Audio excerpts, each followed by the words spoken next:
The Hihitahi Challenge is an event aimed at hunters. We challenge them to come out on the course we set up and undertake a variety of challenges that we present to them. The Hihitahi Challenge involves competitors starting at a point and then doing a loop around the course. The course is about 10 kilometres in length, involves an elevation change of about 200 metres, and is situated between 800 and 1,000 metres above sea level here at Wairu in the central North Island. The challenges we present to competitors include basic compass and map navigation, observation where they're asked to locate items and numbers we place at random intervals around the course. They're asked to do distance estimation as part of their shooting stages, so they also have to shoot at targets as well. The ranges for the targets are standard hunting ranges, between 100 yards and about 300 yards. We get them to do tree ID because we feel it is a good idea for hunters and outdoors people to understand and know their trees and appreciate New Zealand bush. The other challenge we get competitors to undertake is a practical medical challenge where they're presented with a medical scenario with an actual patient with a fake injury, and we ask them to treat that with what we present to them or what the scenario involves. So, basic firearm rules: treat them all as loaded, always in a safe direction. Load them only when you're on the position under the supervision of the marshal at that position. Identify your target, that means don't shoot the sheep. Check your firing zone. If there's sheep next to a target, then you either wait them out or you move them along if you can. Take your own lunch. I suggest you take your own hydration. There is water at the A-frame that you can use. If you find yourself needing a serious drink and you're not at the A-frame, I suggest you go and roll in the grass. There's a heavy dew this morning. Or go and find a trough. Okay? I do not recommend you drink out of the trough, but if you're thirsty, you go and do it. There's great water out in those troughs.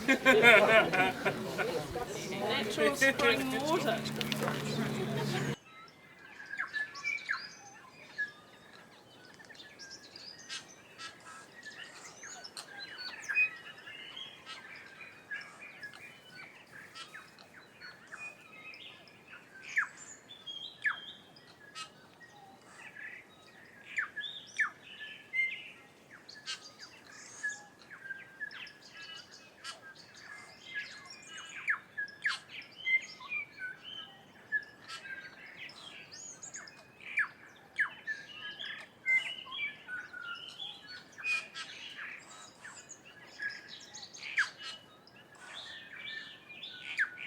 Okay, so what we've got here, the observation stand. Okay, there's 10 items of hunting, trapping and camping equipment that were partially hidden in that area. It can extend right from in front of us out to the farm market.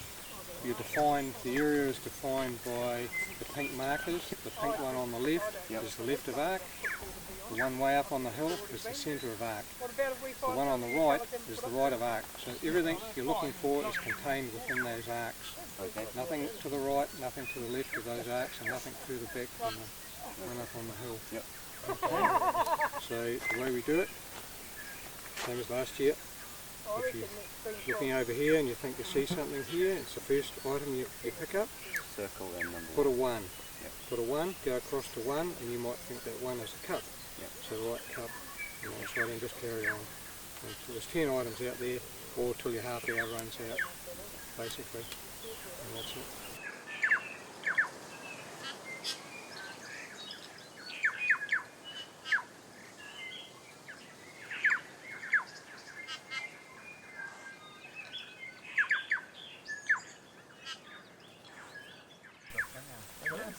This is shooting stage B. You've got 5 targets. Got the first orange one out to your left here. Yep. Up to a blue one, which is a little bit harder to see. Yep. Up to another orange. Across and up to another orange. And then a pink at the top just under that track. Okay, distances. Yep, you can, when you get to the rock, I'll start the time and you can call me the distances, or you can call them as you shoot them. And you've got 2.5 minutes from when you get to the rock to call me the distances, load your gun and shoot. Okay. 110 to the first one.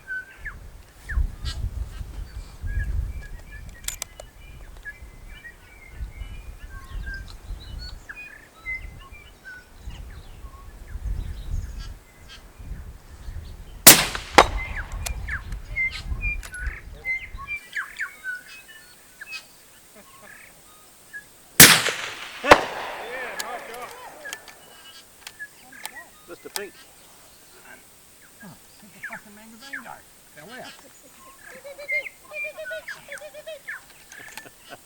Quiet, you.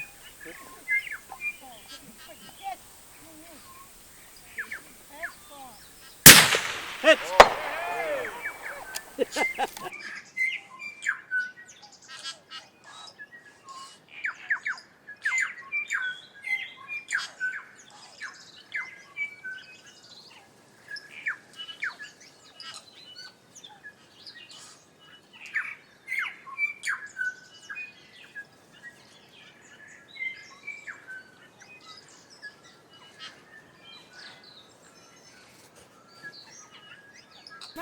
No, I'm alright now. It's 20 degrees something. Now I've moved it. No, I've moved it. Back standing in the sun, it's got to be 25 at least. Shut up. I don't know how to read a map anyway, so you're safe with me. You get a spanking, boy. You're friggin' safe with me. I'm only having a guess. I haven't got a bloody clue. You're not a pilot, eh? Clueless. No. We had a pilot here last year. Work for Malaysian Airlines.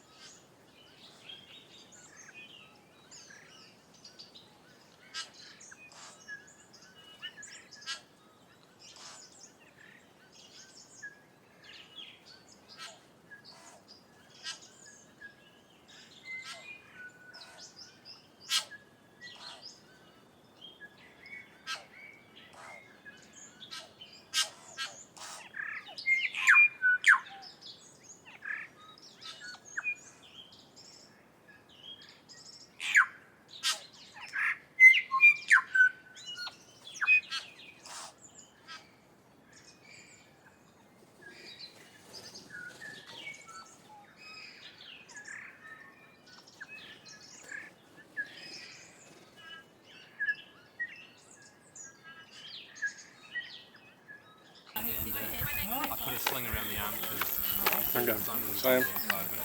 It's a bit of a line here, but you've got a 30-minute wait here. Yeah. Yeah, you force 30-minute wait. Okay, so this is a scenario. You've come to the A-frame and you've heard some noise down in the bush. You've walked down to investigate. And then you find a casualty. She's hurt herself. She has a cell phone. She's rung Simon. He'll be here in 5 minutes to evac her out. So in that 5 minutes, you need to apply first aid and get her ready for transport. Hi. Hey, Hi. how you doing? Oh, I'm bleeding. You bleeding? Yeah. What did you do? I was up there gutting my deer and my knife slipped. Okay. And now I'm bleeding. Okay. Let's see if you got any kind of... I got first aid kit You there. got it. What's your name? Gemma. Hey, Gemma, I'm Eben. Hi. So it's just the one cut? Yeah. Okay.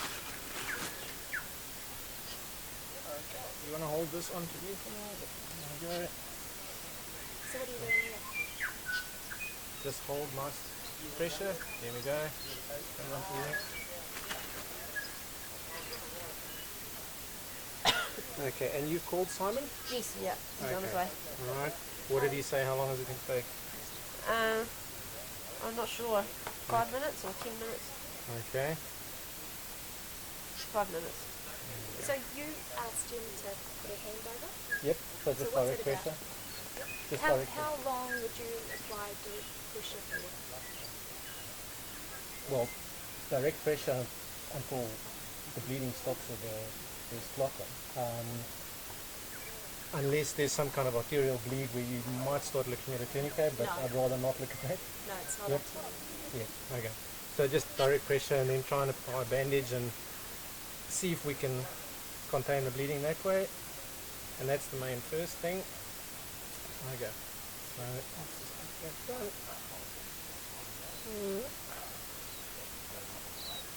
go. Okay.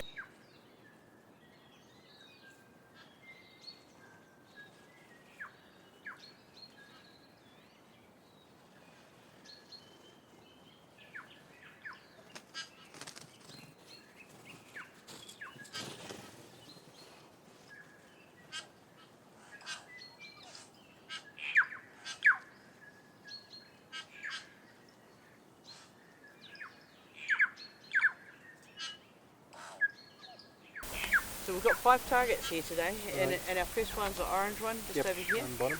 We're going to be shooting between these 2 pegs. Okay. On the mana head just at the other edge, just over on the grass, you've got a blue target, and then directly behind that post in the gap there's an orange one. Okay.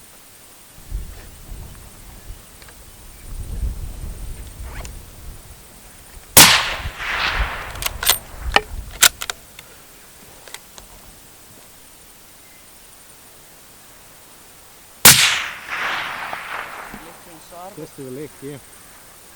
Okay. You can put 5 shots in, you tell me when you're going to go, and we'll start the timer.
Okay, so thank you very much to all of you for coming.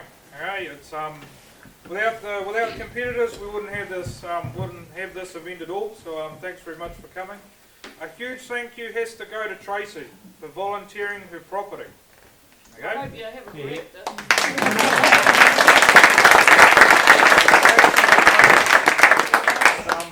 Weather held, real pleased. It was only I think the last 3 guys that got a bit damp walking in, so we are real pleased with the weather. Observation went well again. Navigation scores are better than last year, which is saying something because they were rubbish last year. Navigation scores look better. Shooting scores.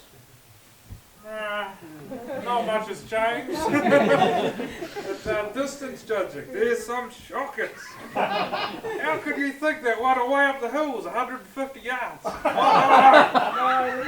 It's not quite double that, but it is certainly closer to double that than it is to 150. The one across the gully where Linda was up the top, I think it was 160 on that one. Someone estimated that at 160. That was bang on 300 metres, or 302, sorry.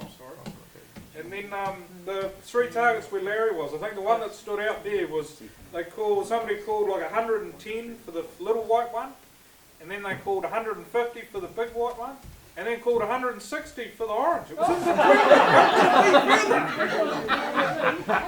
that one stood out. He's a hard taskmaster. Tree ID.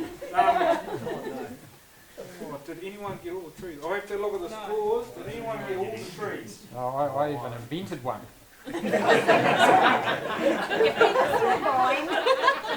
Needlevine it was. Firewood trees. Yeah, I think that's a good name. Okay, so I'm sure that's the proper Latin though. The ones that picked people up were the kaikawaka, the little potted juvenile kaikawaka. There was only a few people got that one. The jasmine. Nobody got the jasmine. Well. Which I don't even know we had a New Zealand jasmine. Turns out we have a New Zealand jasmine and no one ever got it. That's the little vine that was all over that tree. That was jasmine.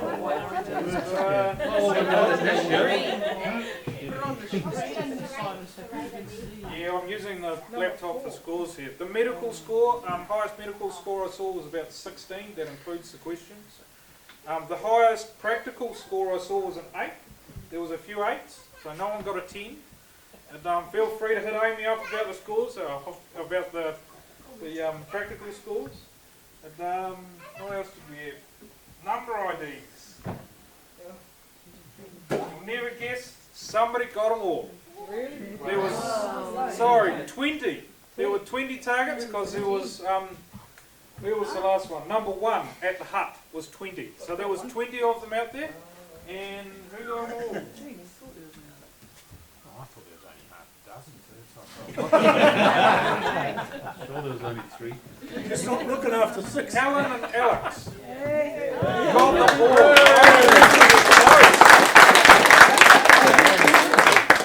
Okay, so with that in mind, what we're going to do is I'll get into prize giving. I'm going to start with a trophy and then I'm going to start with overall scores. Okay, so first and highest individual score and highest overall score, Chris Mansell.